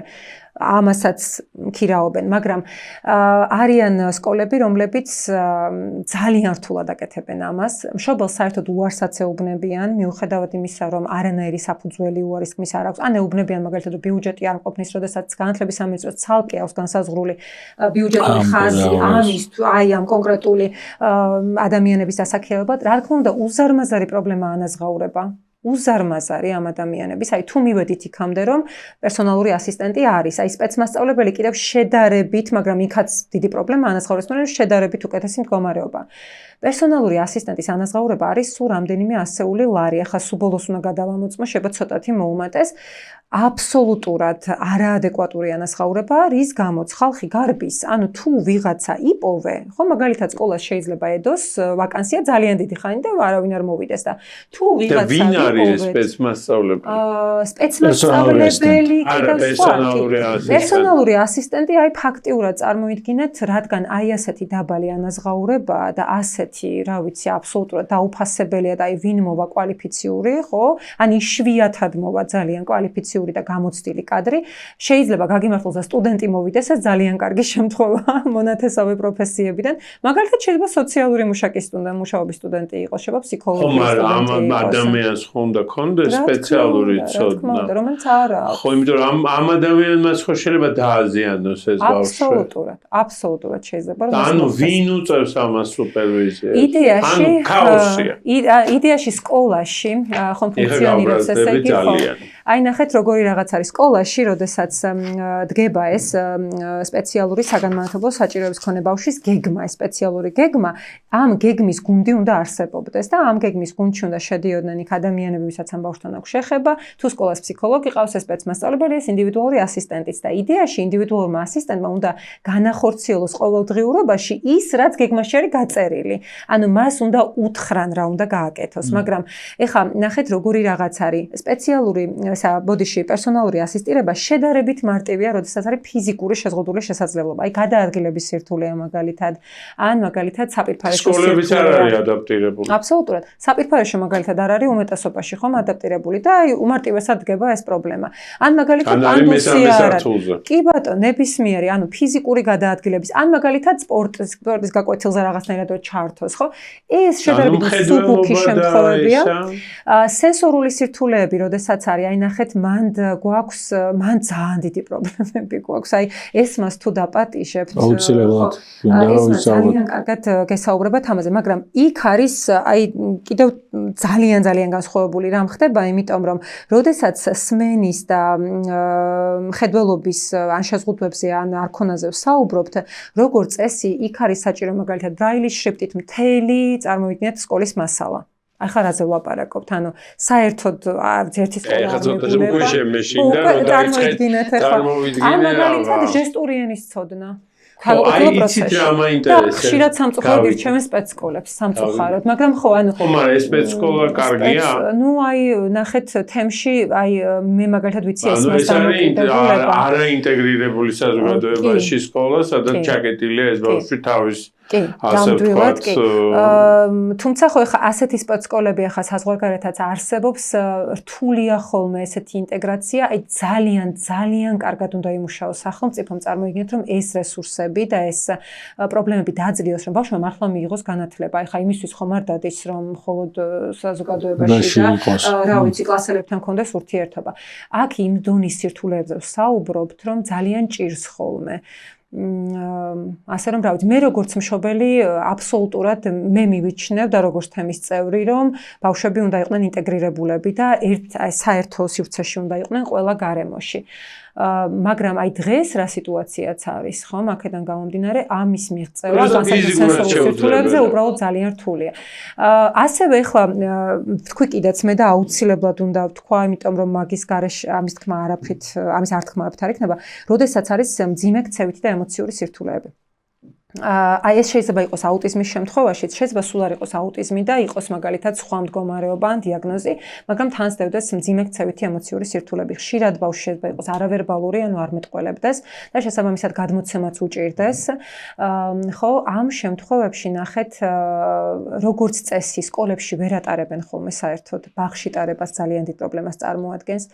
შეიძლება მაგალითად სკოლას კონდეს მოტივაციაც, მაგრამ მაინც უჭირდეთ ბავშვის ჩართვა, იმიტომ რომ ძალიან ბევრი შემზღუდველი ფაქტორი არსებობს და აი ამ ასე ვთქვათ, ამბისთვის ზუსტად სასკოლო სისტემაში ცალკე ინტეგრირებული კლასების, ასე ვთქვათ, კონცეფცია შემოვიდა. ეს წლების წინ იყო და არ არის ოღონდ ძალიან ბევრი სკოლა საქართველოს მასშტაბით, რომელიც ამ მიმართულებით მუშაობს და ამ ინტეგრირებულ კლასია, რომელშიც ბავშვები არიან, იმიტომ რომ ნახეთ, ძალიან ჭირს თავიდანვე ბავშვის ინტეგრირება, მაგრამ მთელი არსი აი ამ კლასის ის უნდა იყოს, რომ თავის ასაკობრივ კლასთან ბმა კონდეს ბავშვს, აუცილებლად სოციალურ აქტივობებში ერთვებოდეს და თან მთელი აზრი კიდევ ის არის, რომ თან და თან უნდა ჩართო იმ თავის ასაკობრივ კლასში, რაც შეიძლება მეტად ან სრულად საერთოდ, რაც ოღონდ ძალიან ჭირს ქართულ რეალობაში. კერძო და საჯარო სკოლები რო შევადაროთ, რამდენად თქვათ, სად არის შედარებით უკეთესი მდგომარეობა და ხო, ნახეთ, ძალიან ინდივიდუალურია. კერძო სკოლებში შეიძლება ძალიან მძიმე მდგომარეობა იყოს. მე რაც მინახავს, კიდევ უფრო უარესი კი. მე რაც მინახავს, რა ვიცი, დისკრიმინაციული დამოკიდებულება, საერთოდ უუფლებობა, იმიტომ რომ იქ უკვე კერძო სკოლა გეუბნება, რომ მე ვალდებული არ ვარ. მივიღო. არა და განათლების, ანუ ზოგადი განათლების კანონით ისიც ვალდებულია. და თან საერთოდ ვალდებულია, რომ ყველა სერვისიც მიაწოდოს, რაც ამ ბავშვს ესაჭიროება, მაგრამ უარს გეუბნება. არიან კერძო სკოლები, რომლებიც პირიქით ძალიან კარგად ახერხებენ ინტეგრირებას და საჭირო სერვისებს. აი ძალიან განსხვავდება სკოლიდან სკოლამდე და ძირითადად კარგი მაგალითები უფრო თბილისშია. მე მინდა გითხოთ, აი ძალიან მძიმე кейსი იყო რამოდენიმე თვის წინ, როცა შეზღუდული შესაძლებლობის ბავშვი კინაღამ დაიღუპა სამედიცინო დაწესებულებაში. პრობლემები ძალიან ჯანდაცვის პრობლემა გაჩნდა, სადაც იქაც დაუშვათ მიუღებლობა ესეთი ტიპის და არ ცოდნა ძალიან აშკარა გამოდგა. კი ბატონო.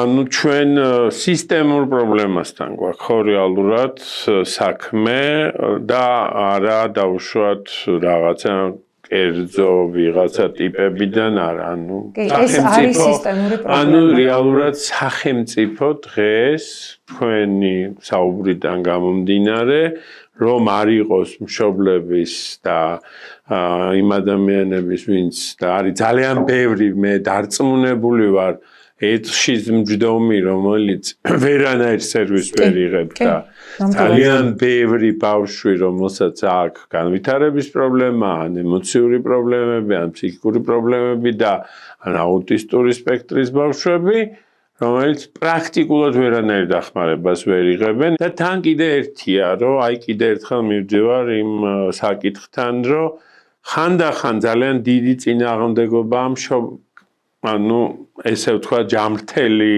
ბავშვების მშობლებისგანაც, ხო, რომლებიც აპროტესტებენ ესეთი ბავშვების ყოლას დაუშვათ კლასებში, სადაც მათ შვილებს თურმე ეშლებათ ხელი.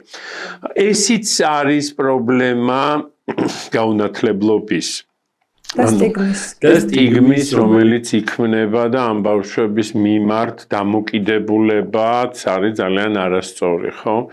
და თან ჩვენ რეალურად აი თქვენ თქვით ასისტენტი. მე არა ვარ დარწმუნებული, რომ ის ასისტენტი იცის როგორ უნდა მოექცეს ამ ბავშვს.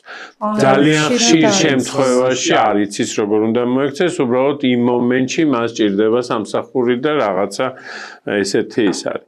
ანუ სისტემური პრობლემაა, ხო, ხვდები? ანუ ჩვენ რეალურად არ გვყავს დიაგნოსტირებას ვერ ვახდენთ და ესიც არის ანუ საზიზღარი NGO-ები აკეთებენ ამას, რომელიც უნდა დაიხუროს. და თუ არ ექნება ამ NGO-ს დაფინანსება და როგორც NGO-ს სახელმწიფო არ მიიღებს და არ მისცემს ამ პირობებში ფულს, ანუ ეს NGO-ც აღარ იქნება. რეალურად სუპერვიზიას ვერ ვატარებთ, იმიტომ რომ ცოდნას უსაფრთხოებას ვერ ვიცავთ და შეზღუდული შესაძლებლობის ბავშვის პირის ყველა უფლებები ამ ქვეყანაში არის დარღვეული. თუ მშობელი არ ყავს, ცოტა ხო არის, არ აყავს ესეთი ძლიერი მშობელი, როგორც თქვენ, ხო? და ძალიან ბევრია ესეთი, ხო? ანუ მე ისევ მივდივარ, მე ხა შეხედეთ ჩვენ რადგან ვართ ფედერალისტები, ჩვენ გვაქვს რომ მუნიციპალიტეტი და სოფელი და ქალაქი უნდა იყოს ძლიერი, ხო? ანუ მე მივდივარ იქედან, რომ თუ ადგილზე ის გამგეობა არ დაინტერესდა თავის თემში, რა ხდება და რა საჭიროებები არის თემში, რამდენი ბავშვი ყავს, რამდენი ბავშვს აქვს პრობლემა, რამდენი ბავშვს ჭირდება დახმარება და არ შექმნა ეს ყველაფერი და არ ელოდა რომ თბილისში ვიღაცას ჯანდაცვის სამინისტროს ბიუროკრატი ეტყვის რომ ესე უნდა გააკეთო, არაფერი არ გვეშველება. და თუ ის მიდგომა რომ ინდივიდუალურად უნდა განვიხილოთ ყველა ეს საკითხი და ჩვენი ზუსტად სამეცნიერო პროგრამა არის ის რომ ადამიანს უნდა კონდეს თავისი ასე ვთქვათ ვაუჩერი რომელსაც ის განაპირობებს თავის ასე ვთქვათ ჯანმრთელობის და განათლებაში ძალიან მნიშვნელოვანია იმიტომ რომ მე ვხედავ რომ ეს არ არის მხოლოდ ჯანდაცვის სისტემა, ეს პრობლემა, ეს არის სოციალური პრობლემები, ძალიან მძიმე, ეს არის საზოგადოების ძალიან დიდი გაუნათლებლობა ამ საკითხებთან დაკავშირებით და აბსოლუტურად სახელმწიფო არ არის მზად იმისთვის, რომ ესეთი ადამიანები თუმცა ისიც უნდა აღნიშნოთ რომ მშობლების და საზოგადოების აქტიურობით გარკვეული პროგრესი არსებობს და თქვენ რამდენჯერმე ძალით რომ თქვა აი 12-13 წლის წინანდელ ვითარებას ნამდვილად არ შეედრება რეალურად ახლა გამოწვევა არის ეს გავხადოთ რაღაც სისტემური აბსოლუტურად ხო მე რა მინდა და დამემატებინა რომ აი გვინდა რომ ბოლოსკე რომ წავიდეთ ხო არ არის რამე ისეთი რაც გვინდა რომ რამდენიმე რამ არის კი რაც მინდა და მე თქვა ხო ანუ პროგრესი ნამდვილად სახეზეა ძალიან ბევრი მიმართულებით იმიტომ რომ ახლა ჩვენ რაც ჩამოვთვალეთ წარმოვიდგინეთ ანუ პირველად 20 წელი გავიდა 20 წელიც არ არის სრული გასული იქიდან რაც ამერიკის დაფინანსებით პირველად შევიდა ინკლუზიური განათლება სკოლებში პირველ 10 საპილოტო სკოლაში ანუ ძალიან ცოტა ხანია ეს 20 წელიც მაგრამ ამ 20 წელიწადში ჯერ შესულიდან და ბავშვებს ქვებით მოძდევდნენ და მშობლებს იმ პირველი შესulis დროს ანუ იქიდან მოყოლებული ჩვენ ძალიან ბევრი რამ გამოვიარეთ თემს ვგულისხმობ და სპეციალისტებს რომლებიც სულ გვერდში გვიდგანან იმიტომ რომ მათ გარეშე წარმოუდგენელია და ეს სპეციალისტები კი ხშირად არიან არასამთავრობო ორგანიზაციებიდან ან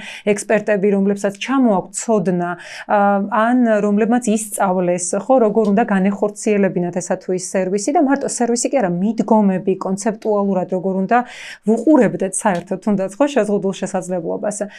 და ამას ესე ერთად ვსწავლობდით აი ამ წლების განმავლობაში. ძალიან მნიშვნელოვანი არის ის, რომ აი თუ ვინმე მშობელი მოგვისმენს და აი ფიქრებს რომ აი მე რაღაცას ვერ ვაკეთებ ისე ხო ძალიან გული შემტკივა ყოველთვის მშობლებზე და ძალიან მინდა რომ ყველა მშობელს ვუთხრა რომ მაქსიმალურად ეცადონ რომ იპოვონ სივრცეები სხვა მშობლებთან ერთად იმიტომ რომ ეს არის ის ადგილი სადაც შეგვიძლია ჩვენ გავერთიანდეთ ჯერ ერთმანეთს ინფორმაცია გავუცვალოთ ერთმანეთის ასე ვთქვათ არ ვიცი ტკივილი გავიზიაროთ სიხარული გავიზიაროთ მაგრამ ასევე უმნიშვნელოვანესი გავერთიანდეთ საერთო ცვლილებებისთვის, იმიტომ რომ როგორც წესი, აი ამ სივრცეებში ხდება ხოლმე როგორც პრობლემის იდენტიფიცირება, ისე მოდი ახლა რაღაც გავაკეთოთ ამასთან დაკავშირებით. მაგალითად, აი პერსონალური ასისტენტი, როცა პირველად შევიდა სკოლებში, მაშინ აი მარი კორკოტაძეს ჰქონდა აი ესეთი შაბლონად გამზადებული პირდაპირ წერილი, რომ აი ეს გამოიყენე და ამითი მიმართა სკოლას.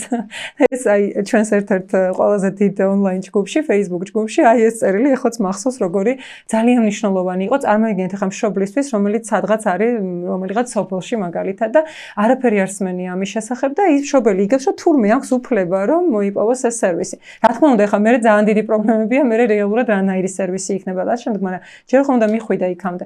ამიტომ აი ბევრჯერ თქვი მე და უბრალოდ კიდევ ერთხელ მინდა ვთქვა რომ ამ ქვეყანაში რაც არის ნამდვილად აი მშობლების უდიდესი და თავად შეზღუდული შეძლოს კონეპირების უდიდესი დამსახურება არის ადვოკატობის თვალსაზრისით და იმიტომ შევკვტკივა ახლა აი ესემ და მე პერსონალურად ვიღებ ყველაფერს რაც ქვეყანაში ხდება პერსონალურად მე ვიღებ ჩემს თავზე იმიტომ რომ ფაქტიურად გამოდის რომ რასაც ჯანმრთელობა შევალიე იმას უკან მიტრიალებენ იმიტომ რომ თუნდაც მაგალითად ახლა ფსიქიკური ჯანმრთელობის პრობლემების მქონე პირების რეესტრი რაც უნდა შეიქმნას საერთო რა გამოდის რომ სტიგმას აღვივებენ იმ სტიგმას ზუსტად რომლის წინააღმდეგაც ამდენი ხანია ვიბრძვით ამდენი ადამიანი და ოჯახები და მშობლები ხომ და არ ვიცი ეს არ არის მარტივი განსაკუთრებით თავიდან როდესაც იწყებ ამაზე საუბარს ხა ჩემი სტრატეგია იყო რომ პირველივე დღიდან ღიად უნდა მესაუბრა იმიტომ რომ ვიცოდი რომ სხვაგვარად უბრალოდ ვერ შევძლებდი რომ გავმკლავებოდი და ყველაზე კარგი სტრატეგია აღმოჩნდა მაგრამ ყველა ესე ვერ ახერხებს და რაღაცა დროს, როდესაც შეძლებს ადამიანი ხმის ამოღებას, სტიგმას არაფერი არ ამსხვრევს იმაზე მეტად, ვიდრე მშობლის მიმღებლობა საკუთარი შვილის. აი ამას რომ ხედავენ სხვები, ამაზე აი როგორ ამაყიხარ ხა ყველა მშობელს უყვარს თავისი შვილი, მაგრამ სიყვარულის მიღმა როგორ ამაყობ შენი შვილით და როგორ მის საზოგადოებაში ინტეგრაციაზე ხარ, ასე ვთქვათ, ორიენტირებული. და მე უკვე ყველა სწავლობს ცოტ-ცოტათი, ახლა სამეზობლოში რაღაცა ყველაფერი უკვე თითქოს ისწავლა. მაგრამ პრობლემა ის არის, რომ ყველაფერი, რაც კი სტიგმასთან დაკავშირებით, სერვისებთან დაკავშირებით, ახალი სერვისები იქნებოდა ეს თუ ძველის გავრცობა, ყველაფერი ხდებოდა მშობლების აქტიურობით, სპეციალისტების და თემის აქტიურობით და მაგალითად სტიგმასთან დაკავშირებით სახელმწიფოს აი ფაქტიურად როლი არ მიუძღვის და ახლა უკვე ვხედავთ იმას, რომ შემოდის როგორც აქტორი პირიქით, აბსოლუტურად ხო, პირიქით საქმეს გვიზიანებს და ასევე არ შემიძლია არ ვახსენო რომ აი განსაკუთრებით ჯანდაცვის სისტემაში ჩვენ არ გვაქვს მთელი რიგი პროტოკოლები, მაგალითად დაუნის სინდრომის სამედიცინო პროტოკოლი, რომელიც დაუნის სინდრომის ასოციაციამ გაამზადა და უდევს მინისტრს ხელმოსაწერად არ დაადგა საშველი წლების განმავლობაში ამ პროტოკოლის ხელმოწერას და ჩვენ გვაქვს ფატალური შემთხვევები, როდესაც ბავშვებს არ აქვთ ის პრევენციული სერვისები მიწოდებული და კვლევები ჩატარებული და რა თქმა უნდა ეხლა ამის დამტკიცება არ არის ესეთი მარტივი, მაგრამ არის შემთხვევები, როდესაც ბავშვები იღუპებიან სავარაუდოდ ისეთი მდგომარეობებისგან, რომელთა პრევენციაც იყო შესაძლებელი და ეს პროტოკოლი ძალიან წიწაწევდა საქმეს, თან რა თქმა უნდა პროტოკოლს ისიც ხო უნდა მოყვეს, რომ ექიმები უნდა ახლა ეს სამედიცინო პროტოკოლია და ამიტომ უნდა ტრენინგონ, უნდა მარუცი აუმაღლონ ცნობიერება და უნდა დაანერგონ. იგივე არის მაგალითად მძიმე ქცევით და ემოციური სირთულეების შემთხვევაში, აი რაც თქვენ რა შემთხვევაც თქვით. ეს შემთხვევა რაც იყო რეალურად ეს შემთხვევა ეგ იყო, იმიტომ რომ საერთოდ ვერ მიხვდნენ რა უნდა ეკნათ, რამდენმა საავადმყოფომ უარი თქვა ბავშვის მიღებაზე და ვინც მიიღო, იმან ისეთი ფორმით მიიღო, ნუ არ ვიცი იქ მე საღამოს მივედი და იქ ცოდნა რეალურად ამ თქვა ჯგუფის ჩვენთან ამოქალაქეებთან ურთიერთობაში კოლეგებში არ არის ეს არის ცალსახა არც სპეციფიური ცნო არ არის მაგ მიმართულებით რეალურად მაგ ბავშვს გაუმართლა იმაში რომ იმ საავადმყოფოში მუშაობს ესეთი რამდენიმე გამორჩეული ისე ვთქვათ პროფესიონალი რომელსაც უბრალოდ შეძლო ამ ბევრი ვთქვათ ყალებში გაფუჭებული საქმის ვთქვათ გასწორება და ნუ ეს ბავშვი გადარჩა და ეს არის უკაცრავად ვიტყვი ეს არის შემთხვევა რომელიც უბრალოდ გახმაურდა რომელიც საჯარო გახდა და რამდენია შემთხვევა რომელიც უბრალოდ ჩვენ არ ვიცით საჯარო არ გამხდარა და შესაბამისად ამასთან გარკვეული აქცია არ ქონდა. და ისიც ისევ ეს უფლებადამცველები და შეზღუდული შესაძლებლობების მქონე სფეროში ადვოკატების მეშვეობით გახდა ეს შემთხვევა ცნობილი. მინდა ჩემი აღფრთოვანება გამოვხატო თქვენს მიმართ. რომ ძალიან ჩემთვის დღევანდელი პოდკასტი იყო ადამიანის გმირობა პირდაპირ შემიძლია ვთქვა, იმიტომ რომ თქვენ აკეთებთ იმას ამ 125,000 ადამიანისთვის და იმათ უკან რამდენი ადამიანი დგას. და თქვენნაირი არის ბევრი მე ვიცი ესეთი აქტიური ადამიანი, როგორც თვითონ ადამიანები, ვისაც აქვს შეზღუდული შესაძლებლობები, მათი მშობლები და აქტივისტები და მე ბევრს ვიცნობ ესეთ ადამიანს. თქვენ რო არ იყოთ ალბათ ამ ბავშვებს და ამ ადამიანებს, თქვენნაირი ადამიანები რო არ იყვნენ ალბათ ეს არაფერი. უბრალოდ მე აქ კიდე ერთხელ ძალიან მძიმედ დავინახე რა ხდება ამასთან დაკავშირებით და რამდენად ფასადურია დღეს ჩვენი სახელმწიფო ამ ადამიანების მიმართ და რამდენად ჩვენი საზოგადოება ასევე მიუღებლობა აქვს ჩვენ საზოგადოებას ამ ადამიანების მიმართ, ზოგადად თუ ის არ არის მათი ოჯახის წევრი და ზოგჯერ ოჯახის წევრის მიმართაც აქვს ხანდახან მიუღებლობა. დიდი მადლობა აი ამისთვის, რასაც აკეთებთ. იმიტომ რომ ეს ძალიან მნიშვნელოვანი, იმიტომ რომ თქვენი პერსონალური პრობლემა განავრცეთ და დღეს ძალიან ბევრი ადამიანის იმედი ხართ. ეს ჩემი აზრია პირადი.